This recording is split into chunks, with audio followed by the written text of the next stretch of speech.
जब गायत्री को रुद्र की रखैल कहा तो गायत्री ने भी जवाब में अंतरा को चौल वाली कहा था। तुम शायद भूल रही हो कि इस चौल वाली के कारण तुम विदेश जाकर पढ़ पाई हो।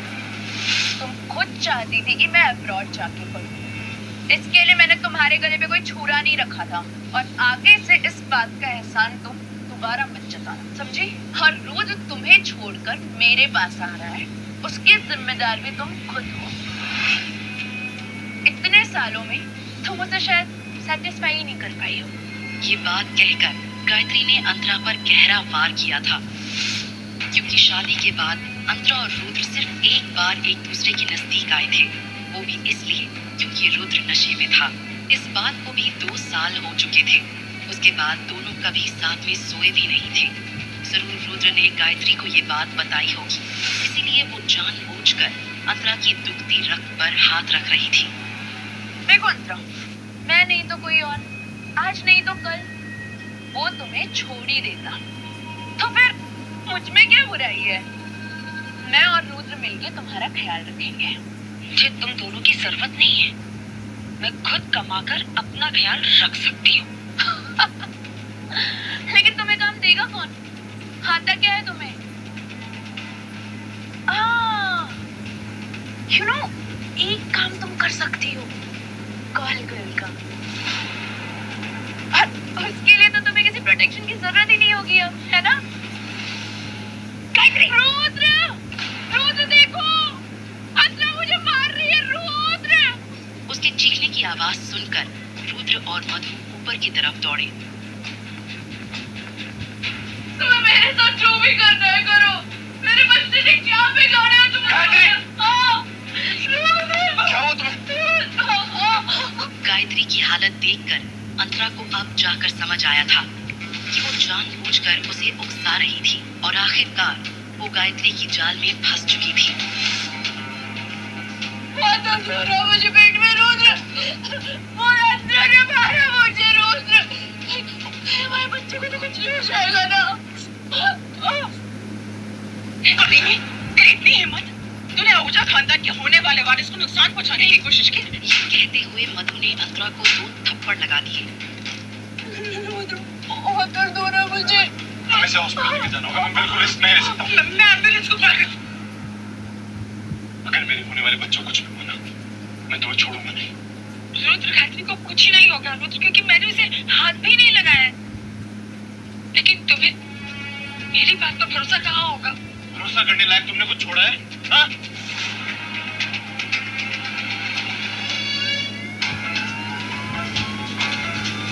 गायत्री ने अंतरा के खिलाफ अपना घिनौना खेल खेल दिया था, इसीलिए मधु ने गुस्से से धक्का मारकर अंतरा को घर से बाहर निकाल दिया। एक बांझ होना अंतरा के लिए श्राप बन गया था। लेकिन क्या सचमुच अंतरा मां नहीं बन सकती थी, या फिर इसके पीछे कोई साजिश थी? आज के बाद अपनी मनहूस शक्ल कभी मत दिखाना। एक तरफ एम्बुलेंस का दरवाजा बंद हुआ और दूसरी तरफ मधु ने घर का दरवाजा बंद कर दिया।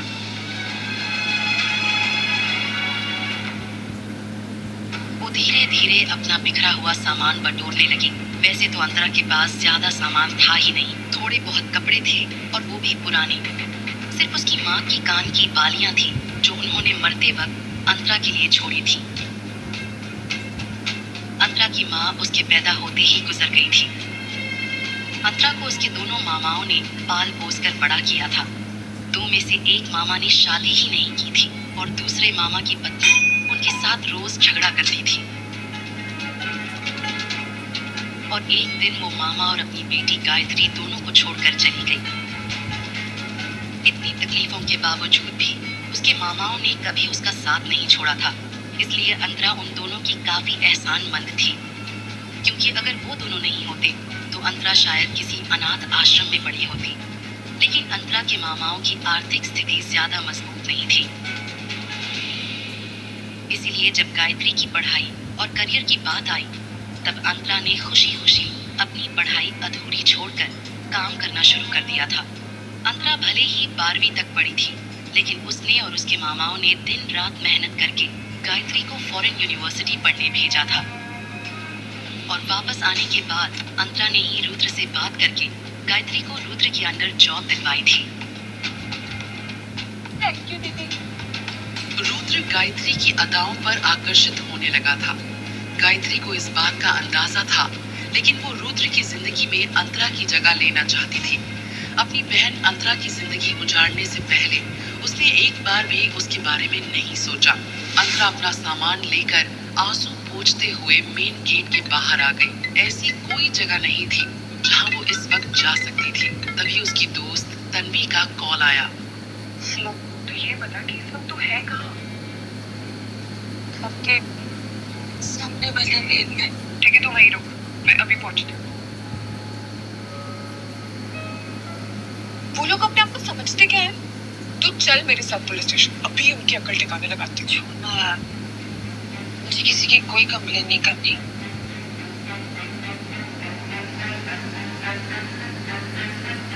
मैंने तुझे कितना समझाया था कि रुद्र तेरे लिए ठीक नहीं है, लेकिन तू है कि मानी नहीं और उससे शादी करनी। हाँ, शायद इसलिए मेरी ये हालत हुई।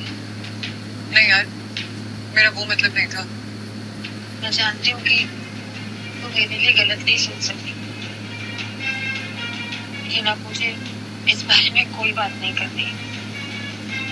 अच्छा, तू ज्यादा मत सोच, सब ठीक हो जाएगा। और रहने खाने की तो चिंता बिल्कुल ही मत कर। तू मेरे साथ मेरे घर पे रही, ठीक है? कितने दिन रहूंगी तेरे घर बता? क्या फर्क पड़ता है, कितने भी दिन हो जाए, जब तेरे रहने का इंतजाम हो जाए तब चली जाना।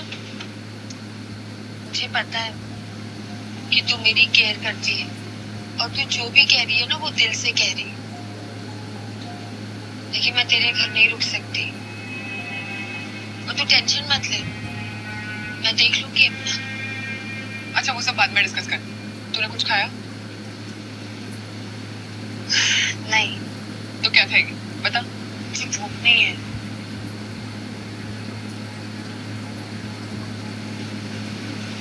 मुझे ड्रिंक करना है। अच्छा ठीक है, लेकिन थोड़ी सी आ, और उसके बाद तुझे कुछ खाना पड़े, ठीक है? चल फिर।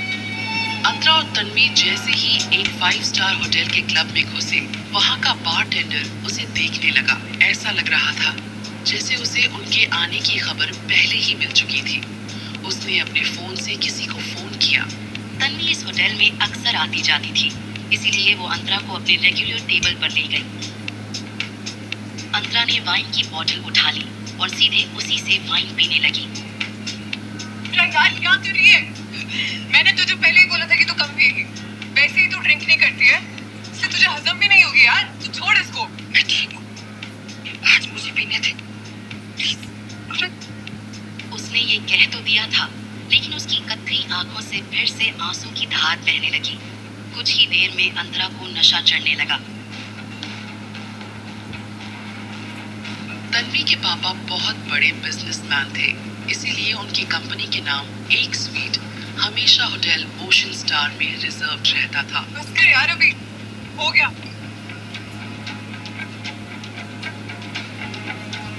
डैनी,